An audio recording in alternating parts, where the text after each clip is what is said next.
Long ago, in a magical time when animals could talk and the wind carried secrets through the trees, there lived a wise and kind buffalo named Bako.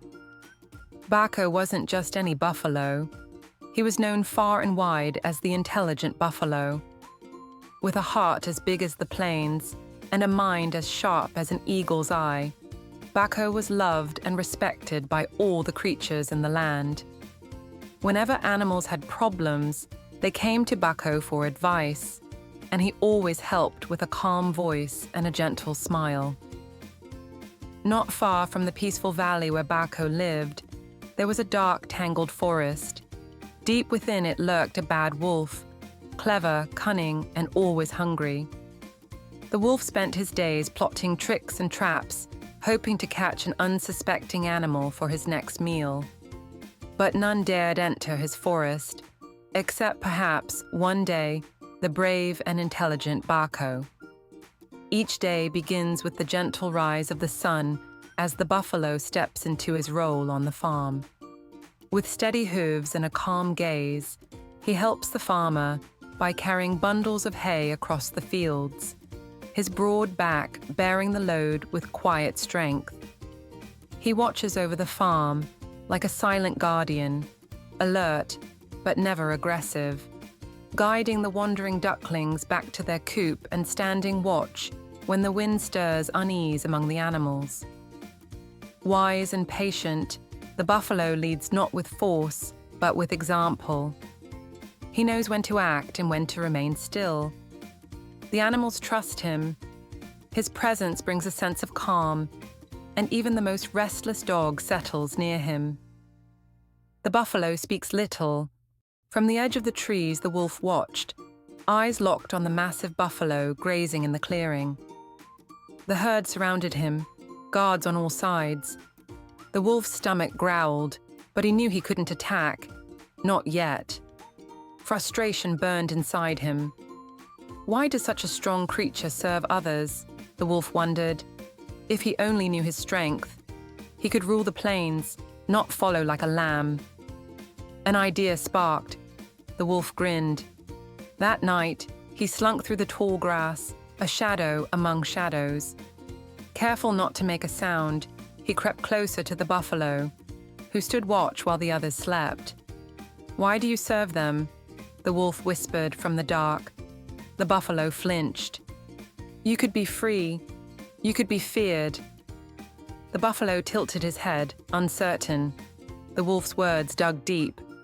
"Tomorrow," the wolf whispered, "stand alone. Let them see your power." Then he vanished into the night, his tail flicking with silent satisfaction. His trap was set.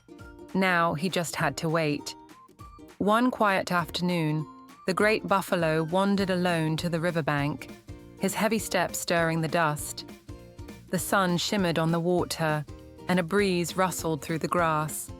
All seemed peaceful, until the wolf appeared.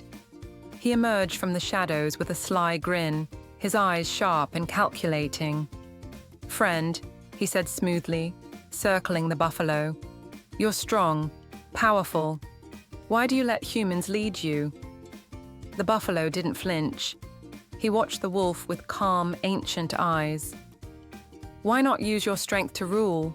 the wolf pressed, baring his teeth in a smile that didn't reach his eyes. The buffalo chewed slowly, then replied in a deep, steady voice, "Strength without wisdom is dangerous."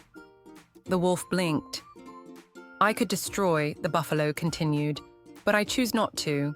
I choose peace. That is real power." The wolf paused, thrown off by the buffalo's quiet confidence. He had expected fear or anger. Instead, he found a creature grounded like the earth, unmoved by provocation. The hunger in the wolf's eyes began to fade, replaced by something else, curiosity. He sat down, tail flicking, watching the buffalo with a new kind of respect. For the first time, he wondered if perhaps there was strength in choosing not to fight. Wolf sits, frustrated and growing more impatient as time stretches on. The sun shifts across the sky. And with each passing moment, his eagerness to prove his cleverness fades into irritation. His mind races with thoughts of escape, but his body is bound too tightly to make a move. The animals who pass by seem to mock him, their laughter echoing in the distance like a cruel reminder of his predicament. He had never been one to wait. Quick thinking, quick action, that's what had always earned him respect among the pack. But now, stripped of his freedom and dignity, Wolf begins to question his own wisdom. Was he truly as clever as he thought, or had his arrogance blinded him to the value of patience? The laughter continues, soft but piercing, and Wolf begins to feel a shift in his perception. Perhaps wisdom isn't just about outsmarting others. It's about knowing when to wait, when to be still, when to let things unfold at their own pace. His mind, once filled with plans of escape and tricks, starts to settle into a quieter rhythm. Maybe the buffalo was right after all. Wisdom wasn't something that could be captured or rushed. It was a quiet understanding, something learned in the stillness of time. Finally, Buffalo returns, and Wolf, now calm, doesn't need to say a word. His silence speaks volumes. The buffalo and the farmer bring a large wooden box to the wolf, claiming it contains wisdom. The wolf, eager for knowledge, immediately asks if the wisdom is inside the box, and the farmer confirms that it is. The wolf, driven by curiosity, leans in closer, sticking his head and then his whole body inside, hoping to find the wisdom. At that moment, the box lid slams shut, trapping him. The farmer and buffalo's actions are a clever metaphor for the nature of wisdom. Wisdom isn't something that can be easily obtained or found through mere curiosity or external means. It must be earned through personal growth, experience, and self-awareness. The wolf's eagerness represents the human tendency to seek quick answers or shortcuts to understanding, while the trap highlights the consequences of such a mindset.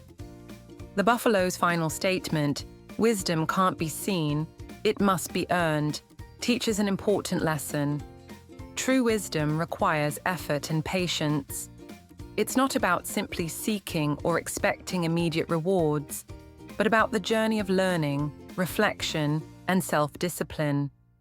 The story challenges the idea of wisdom as a commodity and emphasizes that real understanding comes from within, often after facing challenges and gaining experience. The wolf's time in the box served as a turning point for his perspective. Initially, driven by greed and the desire to take what wasn't his, he found himself trapped by his own actions. As he spent the night reflecting, he began to understand that true wisdom lies not in material possession, but in understanding and thought. The wolf realized that taking something from others would never bring him true happiness or fulfillment. The key to wisdom was in learning, changing, and improving oneself from within.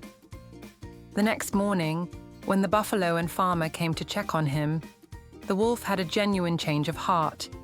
He begged to be released, promising that he would no longer make the same mistakes. His words showed humility and growth, as he recognized the error in his previous behavior. The buffalo, seeing the sincerity in the wolf's plea, decided to trust him and let him go. This experience teaches the importance of self-reflection and the realization that wisdom cannot be acquired through external means. It comes from within, through learning from one's mistakes and making conscious decisions to grow. Trust and change go hand in hand, and sometimes even the most hardened hearts can transform when given the opportunity. The lesson is clear. True wisdom is found in thought, not in possession. The wolf's transformation is nothing short of remarkable. Once feared and isolated, He has now become a respected member of the forest community. His newfound respect for others shows in his actions, helping smaller creatures in need, sharing food with those less fortunate, and, most notably, listening when others speak. The forest animals, who once kept their distance, start to see the change in him and slowly begin to trust him again. His bond with the buffalo, a symbol of wisdom and strength, plays a vital role in his growth. The wolf visits the buffalo often, seeking advice and learning more about the world beyond his own instincts. These conversations broaden his understanding of the forest's delicate balance and the importance of kindness and cooperation. As time passes, the other animals no longer fear the wolf. Instead, they admire him for the changes he has made. He is no longer the lone, feared predator, but a valuable friend and ally in the forest, one who has earned the respect and trust of all. The forest, once filled with tension and fear, now thrived in harmony. The bad wolf, having learned the value of patience and understanding from the wise buffalo, wandered through the trees with a newfound calm. No longer driven by anger or instinct alone, the wolf greeted others with respect and kindness. The buffalo's quiet strength had shown him that wisdom isn't born from force, but from the capacity to listen and grow.